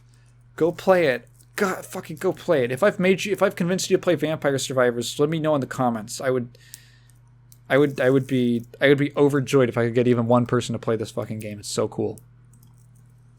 Best adaptation. I forgot the Uncharted movie came out. I forgot it came out, and I forgot it came out this year. For the rest of them, it's honestly like If I had to imagine, I would guess it would go to either the Arcane Cyberpunk or the Cuphead show. Those ones seem obvious to me, as like, it's kind of up in the air. I've heard really good things about all three of them. I could also imagine Sonic getting it because, just, I don't know, a mainstream factor. Like, it wouldn't surprise me. Uncharted's not going to get it. It would be really funny if it did, but it won't. I have literally the only one on this list I've seen is Sonic the Hedgehog. Remember, I don't watch shit. I don't watch anything. I heard Cyberpunk was good. I heard Arcane was good. I'm assuming Cuphead is good. I'm assuming Uncharted is bad. I watched Sonic. It was fine. I am the #1 Sonic 2 hater. Most anticipated game. I am guessing the new Zelda's gonna get it. I would like 16 to win it. That would be my pick. 16 is a game that I looked at, and I remember the trailer, watching the trailer, and thinking, if that's a PS5 exclusive, I might buy a PS5 to play that, which is like an insane thought for me to have specifically, but that's the power that Final Fantasy has over me. Hogwarts Legacy, I don't give a fuck about. Resi 4 could be cool. Starfield, I don't care about. It looks like another Bethesda game. He says, playing Fallout New Vegas. Esports game. This was another one where I got my little fighting game player panties in a bunch. Because, like, you're not going to have one. This is where I feel like the 5 nominee rule is annoying. And it, like, restricts the categories. Because, like, okay, it's CSGO, Dota 2, League of Legends, Rocket League, and Valorant. So one thing that I find kind of humorous about this is you've got Counter-Strike and Dota, and you have League and Valorant. So you have Valve Counter-Strike and Riot Counter-Strike and Valve Dota and League Dota. And then Rocket League, because like, sure.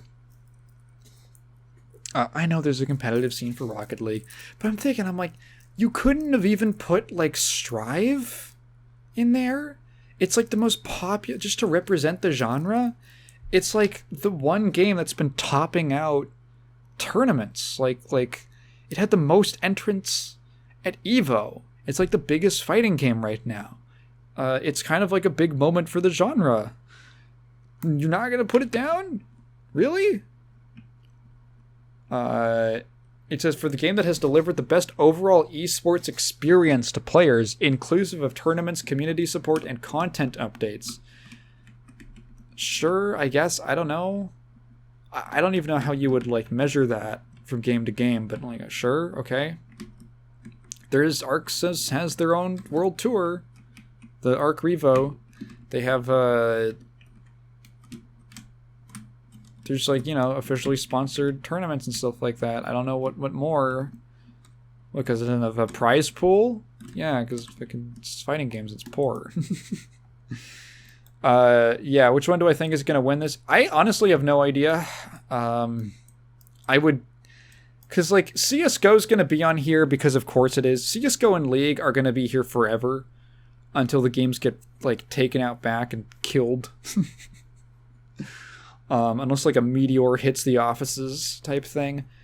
Dota 2 is on here because, like, of course. Valorant's on here because it's hot. Rocket League's on here because I guess. Sure? I mean, it's fair. I don't know. I could see this going to any single one of them. I can see the reasonings for each one. Each of them has some kind of, like, super ingrained audience or is really popular right now kind of thing. Best esports athlete. I was so annoyed that, like, there was no... They didn't have Wawa on here. If you don't know, Wawa is a Dragon Ball FighterZ player. Let's see. He's a Dragon Ball FighterZ player from France. And he has recently established himself as, like, practically one of the best players of all time in the game. Late into its life cycle. And he has like one of my favorite stories.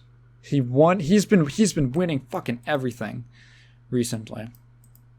One of my favorite stories is when he was I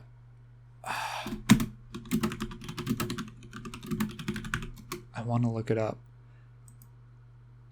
Okay, I'm going to bring this up. This is from back in July at Heatwave 2022. It was a big fighting game tournament, I believe in Europe. And Wawa is playing in Heatwave. He's playing Dragon Ball FighterZ. So he plays this guy named Zane. And Wawa was he was the favorite to win the tournament, but so people kind of wanted to see someone take him down. So Wawa loses to Zane.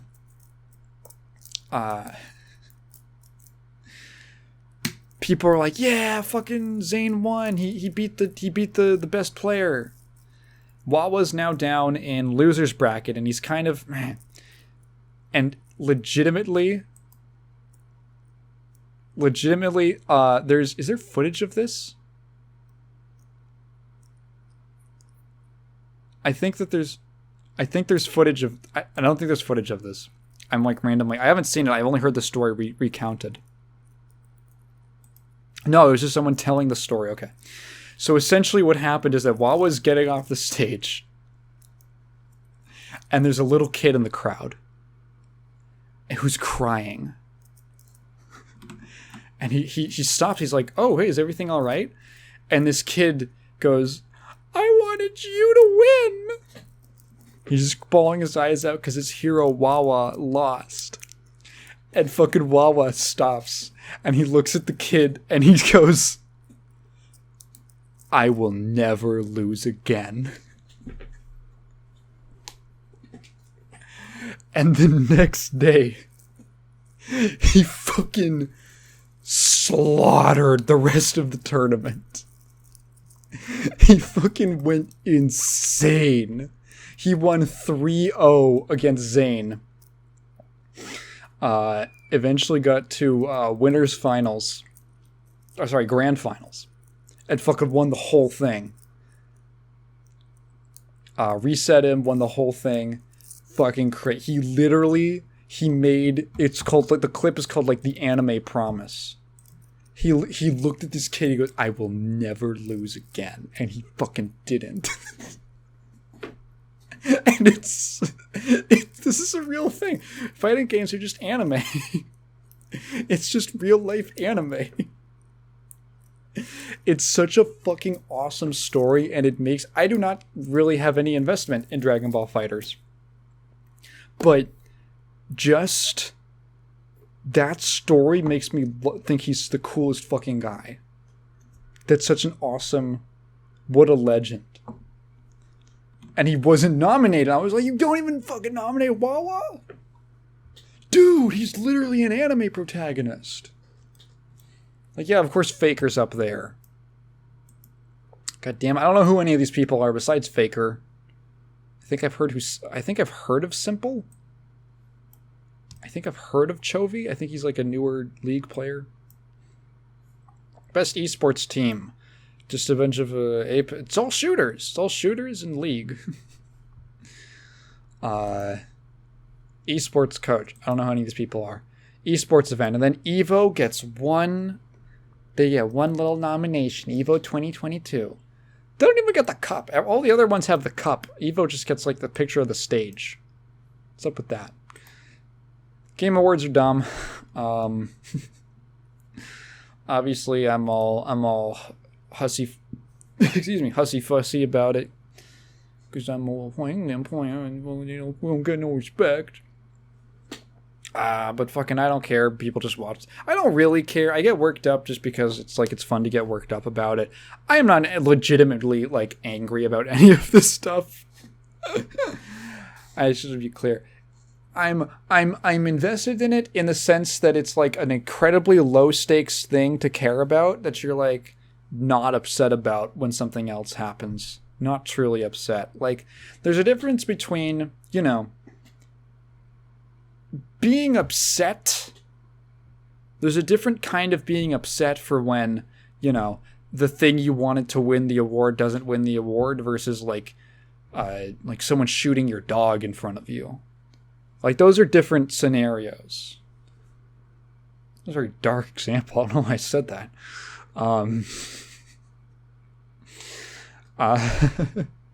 Yeah. So I'll watch it. I'll stream it. Keep an eye out for that. And I think I'm probably going to, just bring this episode to a close now. So if you've been listening to me ramble for 2 or so odd hours, thank you so much. It's really been a time. If you have a question, leave it in the comments below, but please phrase it in the form of a question. I will definitely get to it next time. I have a Patreon. There's a new video coming out sometime soon. I have to sit down and work on it. It's really fun. It's been really fun to write. I am working on it every day. I just didn't get a chance today because I had to rest my voice. I need to record it. But I've been working. It's fucking taken forever to write this script, but it was a lot of fun. So keep on the lookout for that. I have a Patreon. I have nothing else to say. Goodbye.